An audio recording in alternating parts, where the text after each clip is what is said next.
maybe the president has some big news. So I think that's the big one ahead. But there's another headline here. Ukrainian President Volodymyr Zelensky says he's ready to meet personally with Vladimir Putin. And that's a whole other part of this. And this might be the most challenging part of the diplomacy that's going on right now, where we're seeing some successes potentially in Israel with the potential release of this final American that they're still holding.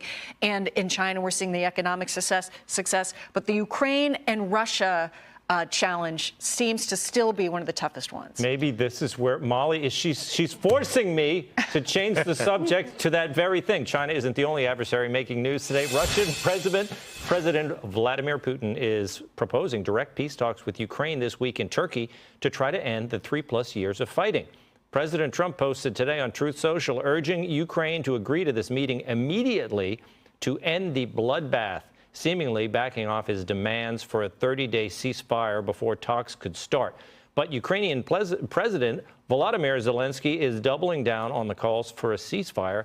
He says he will be waiting for Putin in Turkey on Thursday. Okay, David, I bet you have an opinion about this. So Putin is saying maybe no ceasefire. He wants to start talks while the bullets are still flying. Why is that? You know, with Vladimir Putin, it's beyond chess, and you're not sure. The uncertainty. Russia has a lot of influence in Turkey, right down to the rail lines. The rail widths are Russian widths. Their influence there is important. Also, it's a place for them to hedge against NATO, of which Turkey is a member, by staying in a strong relationship with Erdogan. So from that point, Putin may be willing to go and have a talk, but you can never read ahead in what he's going to do.